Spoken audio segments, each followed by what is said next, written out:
fresh faces is awesome. I'm not sure how many of you would have still come if you knew that I was preaching, but it's too late to leave now, so I guess you're kind of stuck for the time being. So I just kind of want to get straight into it here. I guess the title, if you're looking for one, is Exodus, Live Long Enough to See Yourself Become, and we'll talk about what that means. But first, I just want to talk about, tell a little bit of a story. There was a man in history who grew up in a poor family. Both of his parents were dead by the age of 18. And he was homeless for a time, and he moved to a country that had rampant inflation. People were, had wheelbarrows full of money just to buy a loaf of bread. And this region had been devastated by war, and the military had been stripped of all its power, and had kind of become, I guess, the armpit of that region. But this man, he had a vision, and he had a belief that not only could this nation that he had adopted, not only could it recover, but it could regain its stage in the world and become a world power once again. And he set off to accomplish his dream, and this man was not Winston Churchill or Nelson Mandela or Abraham Lincoln, but this man was Adolf Hitler. I recently read his biography because I was just interested in, Hitler and how someone could be, so evil. Like, where does that come from? And he's kind of become a caricature of evil to the point where he's kind of, we don't really understand what he did and what happened. We just kind of know, he was that evil guy that lived, a while back before most of us were born.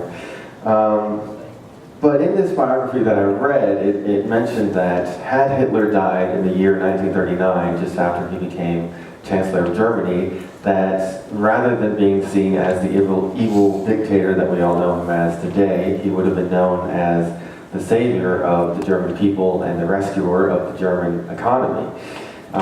He brought Germany, from where it was to where it became during the height of where he took it to in World War II. And, of course, you would have been able to see the underlying, racism that he displayed, but it probably would have been overshadowed by the accomplishments that he made. So, and I'm interested by this because no one is the villain of their own story, right? No one sees himself as the villain. Hitler didn't see himself as a villain. He saw himself as doing a good work for the rest of the world. In fact, towards the end of World War II, when Hitler finally began to realize that maybe his 1,000-year reich wasn't actually going to last wasn't going to last 1,000 years, he consoled himself with the fact that, even though it appeared that he was going to lose, that he would give the gift that he would give the world was the extermination of the Jews in all of Europe, and he saw that as his great crowning achievement, which is pretty crazy. Like, how do you become like that?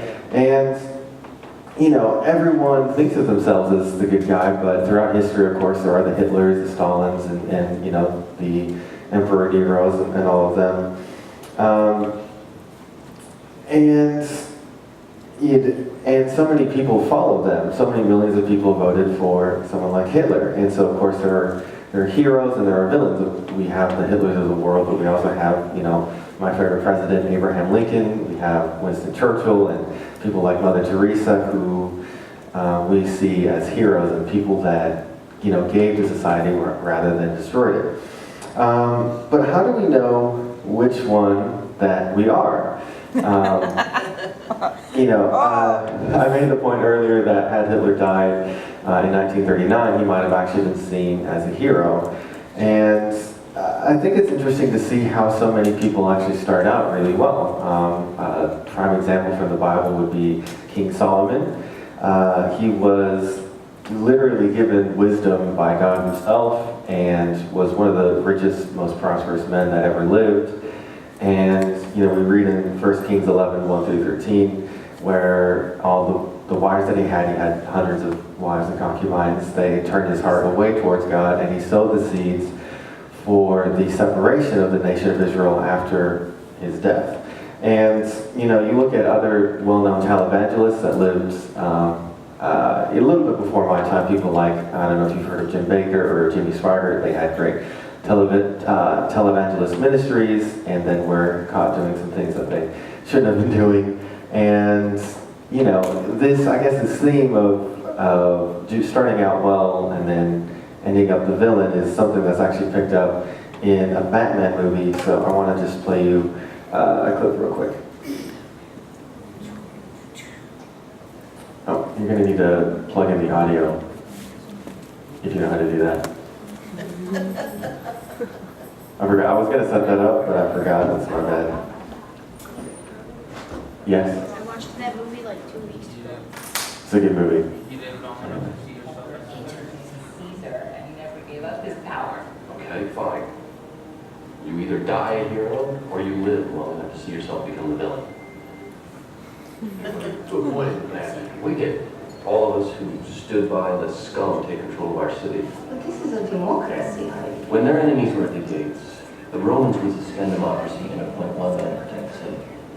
It wasn't considered an honor, it was considered a public service. Harvey, the last man that they appointed to protect the Republic was named Caesar, and he never gave up his power. Okay, fine. You either die a hero, or you live long enough to see yourself become the villain.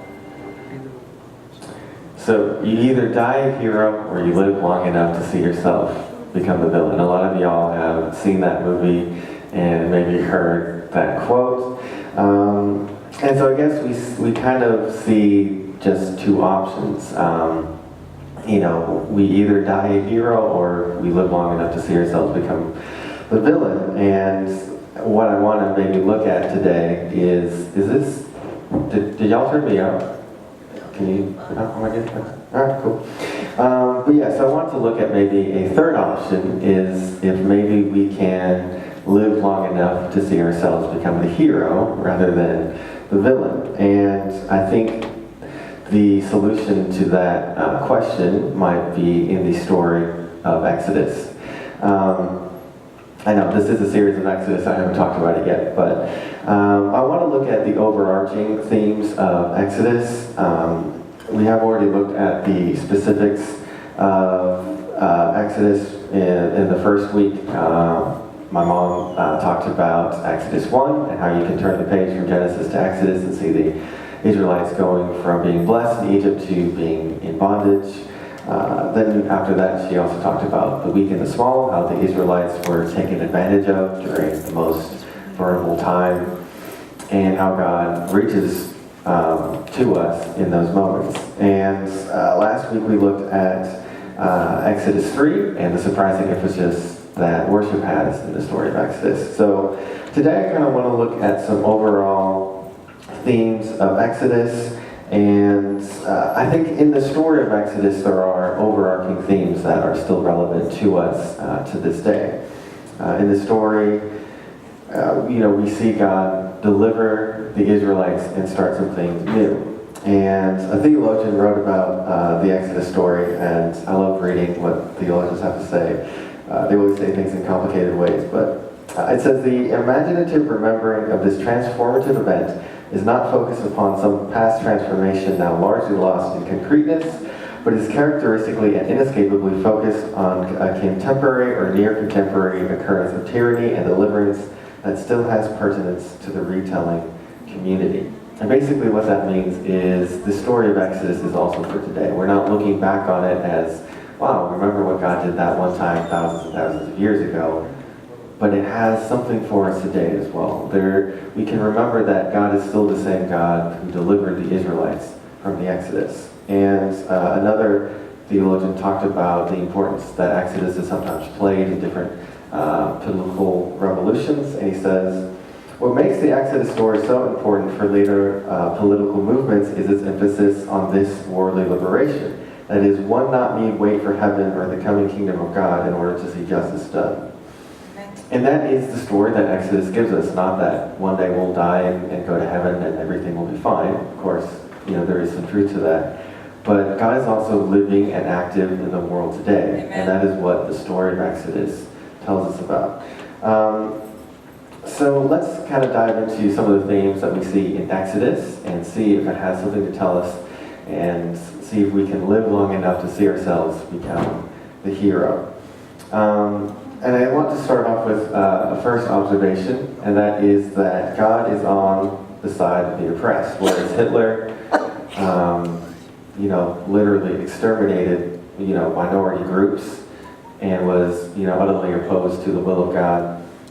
God is always on the side of those who can't help themselves. And in Exodus 23, Exodus 2, verses 23 through 25, we see, after a long time, the king of Egypt died. The Israelites groaned under their slavery and cried out.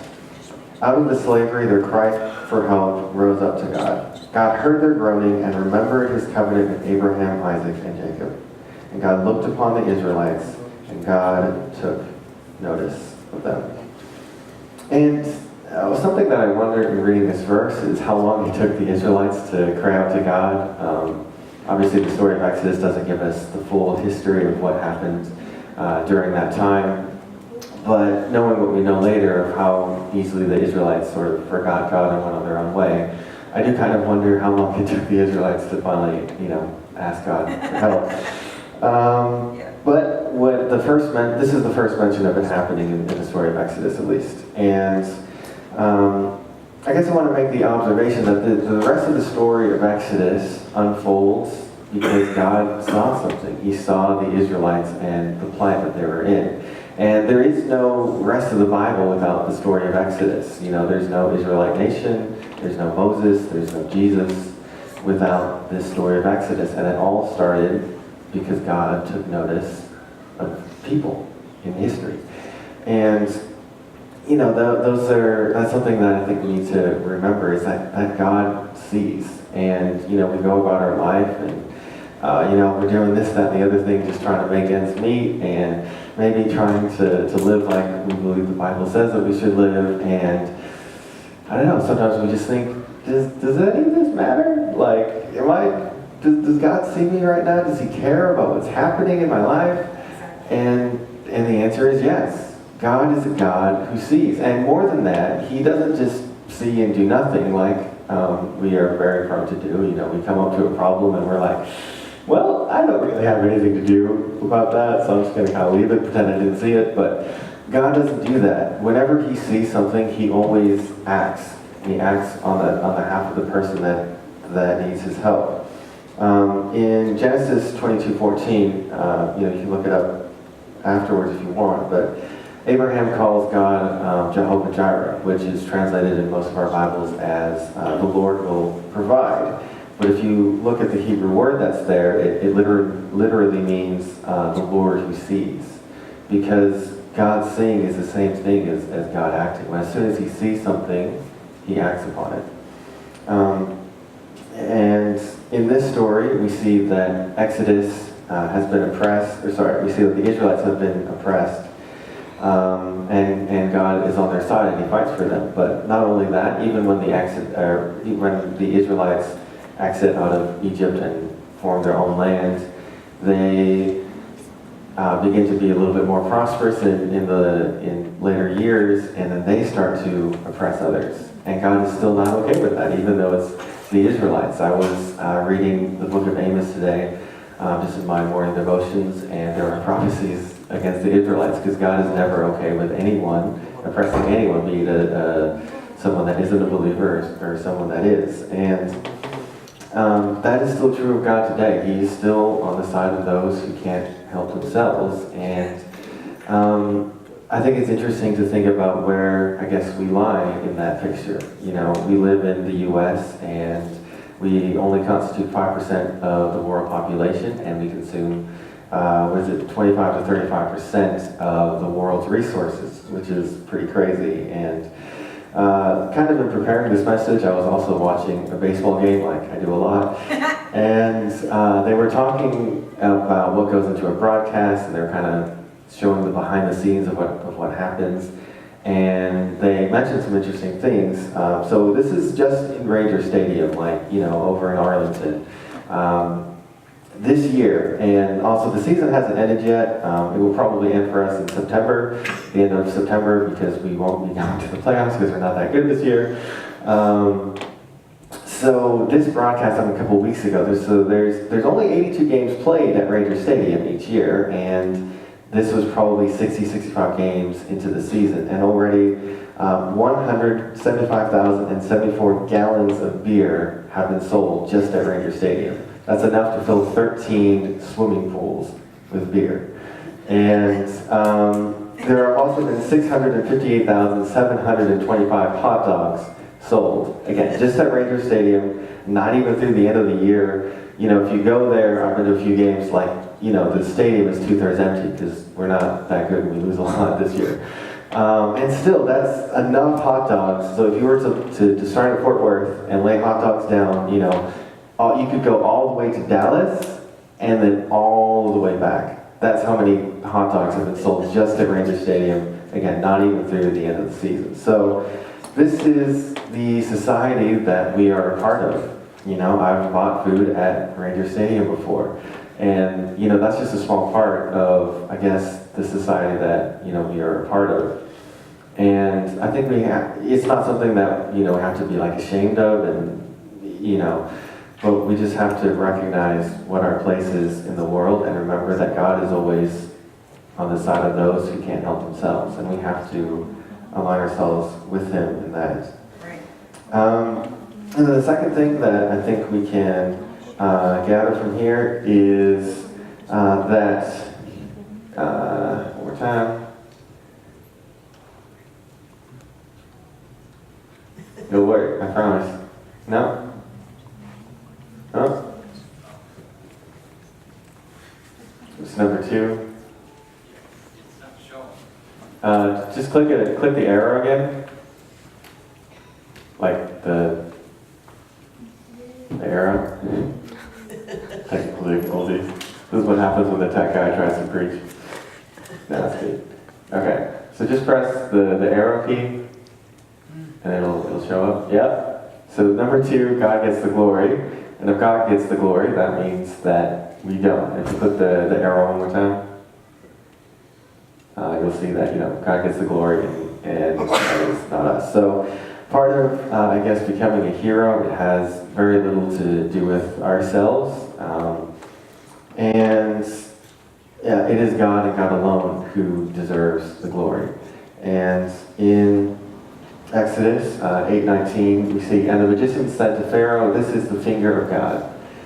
But Pharaoh's heart was hardened, and he would not listen to them, just as the Lord had said. So this is kind of part of the story of Exodus. God wanted to make Himself known even to the Egyptians, and we see that the magicians that served Pharaoh, even they saw, okay, this isn't just whatever. This is the finger of God. And of course, Pharaoh never realized that. But God was obviously wanting to redeem His people. He wanted to redeem Israel and bring them out of the land that they had been enslaved in. And even in doing that, He wasn't just like, okay, I'll just transport them from here to there. He wanted to make His name known and wanted to make sure that as many people as possible would realize who the true God is. And He wanted as many people to come on board and begin to serve the true God. And God always has a bigger picture in mind. You know, it's never just an isolated thing that He's looking for. He is always looking to, you know, bring as many people on board, and it is always only for His glory. In Exodus 14:18, we see, it says, "And the Egyptians will know that I am the Lord when I have gained glory for myself over Pharaoh, his chariots, and his chariot drivers." Again, God is trying to make Himself known to the Egyptians, not just to the Israelites, but to everyone. And, you know, if God gets the glory, it means we don't. And that's one of the best ways, you know, to deal with pride. And I'll touch back on that a little bit later. But if we continue to give glory to God, to the only person that deserves it, that's part of how we see ourselves become the hero. And third, the last thing that I want to touch on as far as the theme of Exodus is that it is God that delivers, not the human characters. And I like reading the story of Exodus, and literally every human in the story is kind of useless. You look at Pharaoh, obviously he is the antithesis of evil. He is the one that decided it was fine to kill all of the Hebrew sons. You know, he could find good and evil for himself. That is the basis of what makes something evil, not just, well, you shouldn't really kill kids. It's not the best thing to do. But it's the fact that he decided what was good and what was evil. And you look at Moses, you know, the hero, I guess, of the story. Again, has a lot of issues with God, and you know, when he first went to Pharaoh and said, "Let my people go," you know, just to get to that point, he had, and I'm sure my dad will touch on it further when we talk about the burning bush, but he didn't want to go to Egypt. He wanted to stay where he was in the pasture, just being a shepherd. And God had to drag him from that to Egypt. And then the Israelites themselves, the ones who are being freed, when Moses first comes and says, "Let my people go," we see Pharaoh wasn't very happy about that. He said, rather than letting your people go, I'm going to double their workload, and we're going to make them produce the same amount of bricks, but I'm not going to give them any of the material to make them.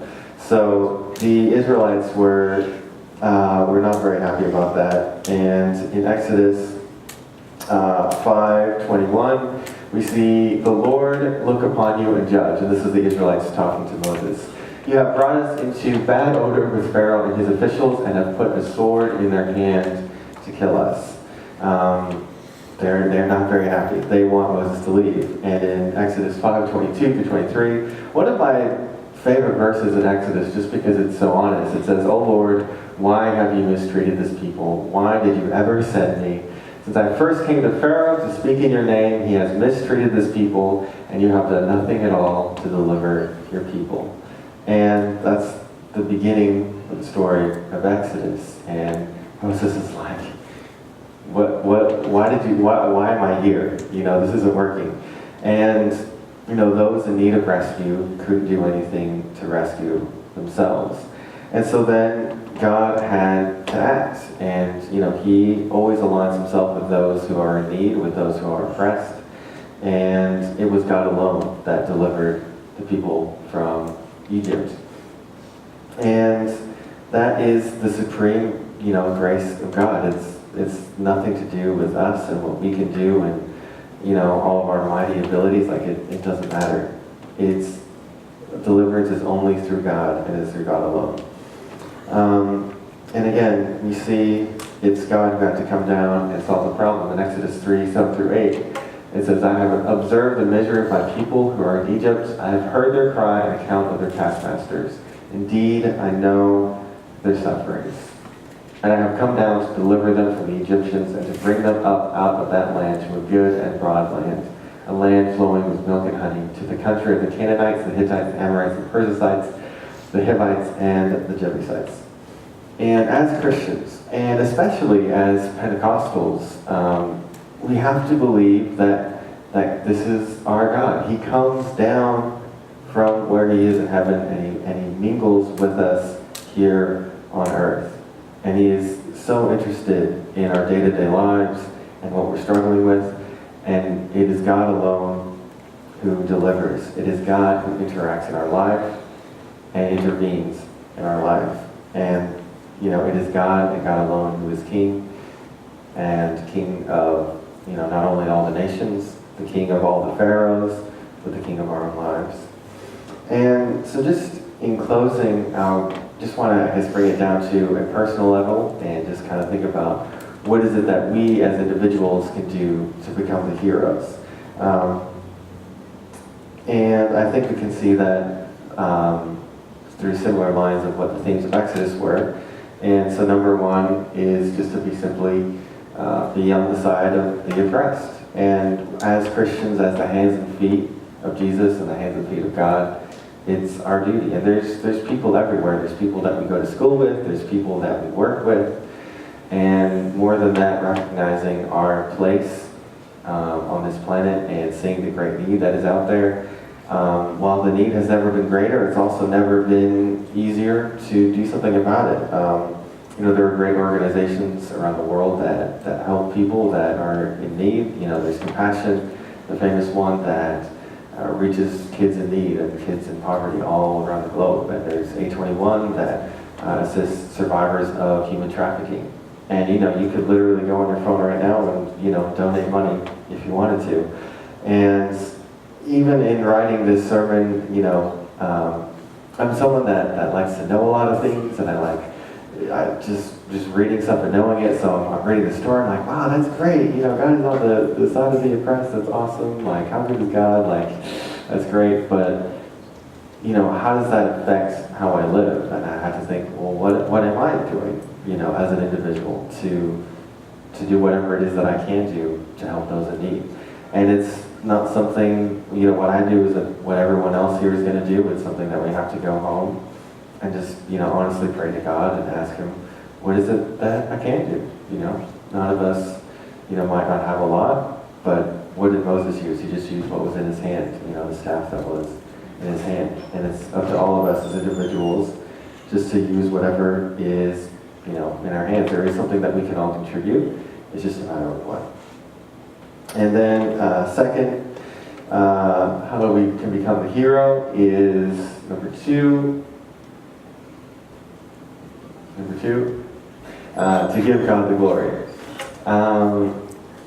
There can't be any pride. That is the quickest and easiest way to become the villain. I mean, again, you look at Hitler, what happened, he believed he was part of the Aryan race, the pure, clean human race. And so everyone else could be exterminated, it didn't matter, because of his pride. And, you look at the pharaohs, they spent their entire lives building their tombs, and almost these temples, I guess, to themselves. They saw themselves as deities, as gods. And, they were some of the most evil people in history. And, we have to give glory to God, and we can't take any for ourselves. And that is what keeps us humble, and what keeps us staying the hero is, even maybe reading the Psalms and seeing the way that it talks about God and how He's the only one that deserves any glory. And focusing on that and worshiping God is one of the best ways to stay the hero. And finally, we can live long enough to see ourselves become the hero by just letting God deliver us. And I think it's easy to kind of see a dichotomy in the way things work. We can see, well, I have to do something for, those who can't help themselves, because that's what the Bible says. But then also it's only God that does things, and so we kind of hold these things in tension, and we either, try to do too much, or we just kind of like, oh, I don't care, I'll just, read the Bible. And it's both of those things together. We are the hands and feet of Jesus, and we give, but we only give what we have already received. And it is God alone that can act in this world in a way that's eternally meaningful. And I think we see how this works in the story of Moses. Moses, the farthest that he got was killing an Egyptian, and that's as far as his own revolution got, is, one Egyptian killed. And then he goes off to the desert. He gives up. He's like, that's it, never mind. Which that didn't happen. And that's what he does. And tradition says he was out there for 40 years. And then all of a sudden God comes to him and says, hey, it's time to do this again. It's time to go back to Egypt. And Moses is like, nope, not going to do that. I'm good, that's somebody else. But God is like, no, you can do this. And in fact, really, you can.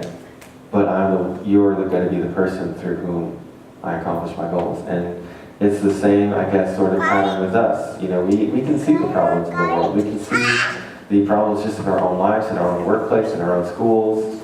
And we get overwhelmed, and we're like, I don't know, I put some money as an offering at once, and there's still hungry kids all over the world. So, what can I really do? And we just kind of continue along in our own personal desert, and then God comes up and says, hey, it's time to try again. It's time to reach out again. And we act like Moses, well, I don't have anything. I really don't want to do that. I tried before. It didn't work. But God reaches out to us and says, yeah, you can't do it, but just take my hand, and we'll see how far we can go. Amen. And it's just about taking the hand of Jesus, remembering, you know, who God is on the side of, remembering He is the only one that gets the glory, and letting Him do the work.